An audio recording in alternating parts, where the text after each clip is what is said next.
Hello, Masterminds. I'm on a mission today. I never thought I'd have the opportunity to see all the Bros and Bond movies in theaters. 6 months ago, when I saw GoldenEye on the silver screen, it made sense for it to be in theaters. It's one of the quintessential Bond movies of the eon. Produced ones. And it was celebrating its 30th anniversary. I didn't expect Tomorrow Never Dies to be shown at my local Alamo Drafthouse cinema. The movie turned 28 years old last November. I was not old enough to experience the original cinematic runs of GoldenEye and Tomorrow Never Dies. I was old enough starting with The World Is Not Enough. Enough. I believe I experienced all the Bond games from his era. GoldenEye on Nintendo 64. Tomorrow Never Dies on PS1. The World Is Not Enough on PS1. 007 Racing on PS1. Nightfire on PS2. I didn't play the PC version. Everything or Nothing on PS2. That's a great story, honestly. I want to add that Nightfire was so hype in the lead up to Die Another Day. I was obsessed. After Die Another Day came out on DVD, I was annoying my family by watching it so much. And, yeah, my older sister loved GoldenEye and The World Is Not Enough, so we were watching that a lot, kind of reenacting scenes from the movie. She likes to be Elektra. But there was a time I considered Tomorrow Never Dies my favorite Brosnan movie. But I'll get to the rankings later in this vlog. Pierce Brosnan is my favorite Bond actor. I don't think he is the best actor of the character on screen. But with his movies, I got the right amount of fun and seriousness. True escapism achieved. I ding some of the other actors for not being true ambassadors of the brand. Yeah, because Pierce got fired, and that really hurt him. I know he was passionate about it. I think that's why with the recent BROSNAISSANCE, people are, acclaiming his movies to be better than they remember. Especially after the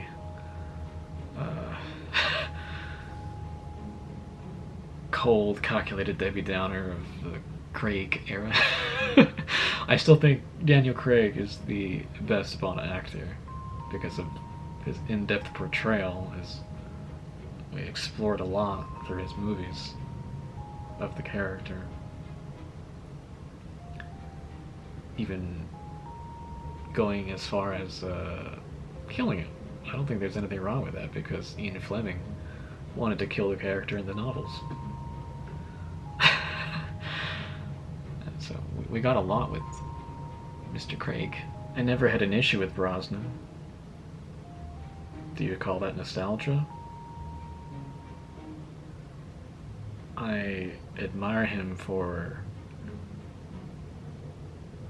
his comeuppance from the tragedies of his life to be the character. As the character, I was influenced to be a sartorial gentleman, dressing nicely, smelling nicely. He wears Creed, green Irish tweed. I wear Creed, Millésime Impérial. And he's still stylish to this point. I credit him more than my Filipino culture with teaching me communication with eyebrows. He will always be James Bond 007.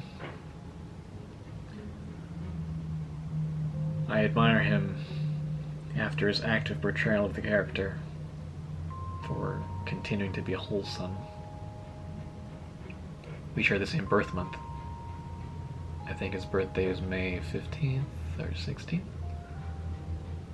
I wish him in advance happy birthday and good health. My outfit is inspired by his pre-title sequence outfit.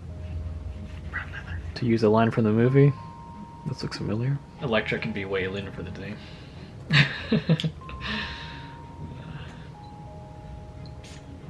Jill, can I control you with my phone? I want to have an action scene in the garage.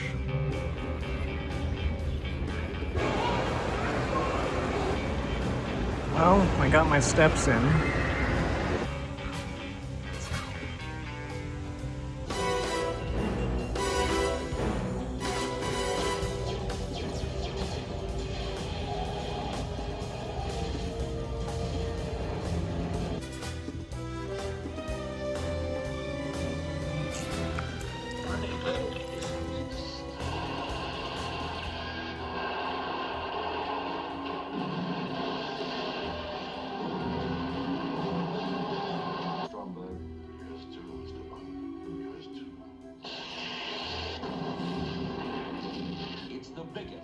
It's the best.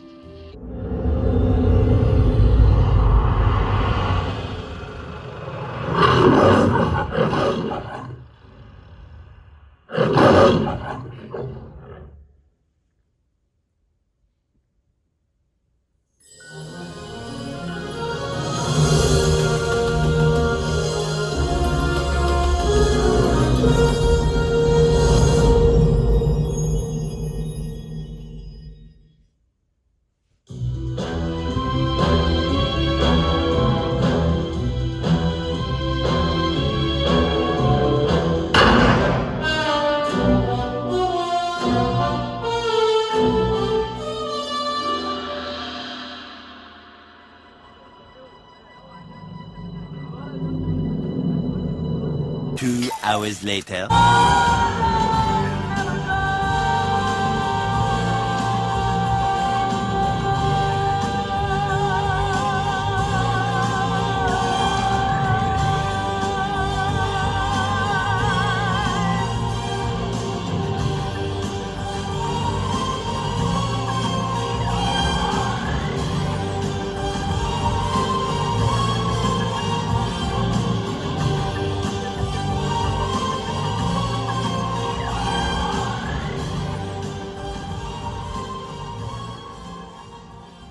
This isn't GoldenEye. I have no time to stop in the bathroom. Well, mission accomplished. I hadn't seen the movie in full for many years. Now that I've seen it on the big screen, I have a newfound appreciation for it. I adore this movie for fully modernizing James Bond. The story is even more relevant now. It was ahead of its time. You know, media's manipulation of society, governments, people. The music, the score, was classically bombastic. I hope Amazon brings back David Arnold, because he's masterful. He brings John Barry's style in a modern way. I think the Bond lifestyle presented in this movie is spot on perfect. You get a range of his life. You can see his coldness, and he says, "Me too," and blows Dr. Coffin's brains out. You see the pain from love in Paris. You see him having fun, like when he replaced the tire of his BMW, and making love during his Danish lesson. And he's just luxurious. I mean, the suits, big inspiration for me. He's playful with Moneypenny and Wei Lin. And you see how his job takes a toll on him. There's that one scene in his hotel room when he's drinking, spraying on the suppressor to his Walther PPK. Yeah. And I noticed this time around that the villains wear Omega Speedmasters. I never noticed that before. More reason for me to get one. Yeah. I enjoyed myself. I almost finished my bowl of free truffle parmesan popcorn. I don't think you'll be surprised where this movie falls in my Eon James Bond rankings. I'm gonna go in ascending order from worst to best. At 25, Diamonds Are Forever. 24, Live and Let Die. 23, Thunderball. 22, Spectre. 21, The Man with the Golden Gun. 20, For Your Eyes Only. 19, A View to a Kill. 18, Die Another Day. 17, Quantum of Solace. 16, No Time to Die. 15, Dr. No. 14, The Spy Who Loved Me. 13, You Only Live Twice. 12, Moonraker. 11, The Living Daylights. 10, From Russia with Love. 9, Skyfall. 8, Octopussy. 7, Tomorrow Never Dies. 6, The World Is Not Enough. 5, License to Kill. 4, On Her Majesty's Secret Service. 3, Goldfinger. 2, Goldeneye. 1, Casino Royale. Tomorrow Never Dies' winning formula is basic spy work done well. That's why I enjoy it a lot. It just has a lot of elements that are done better than most of the other Bond movies. Just my opinion.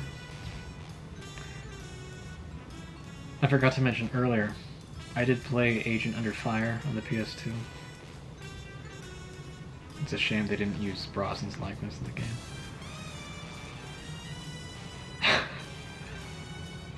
With 007 First Light coming soon, you're correct in assuming I'll be producing content with it, on it.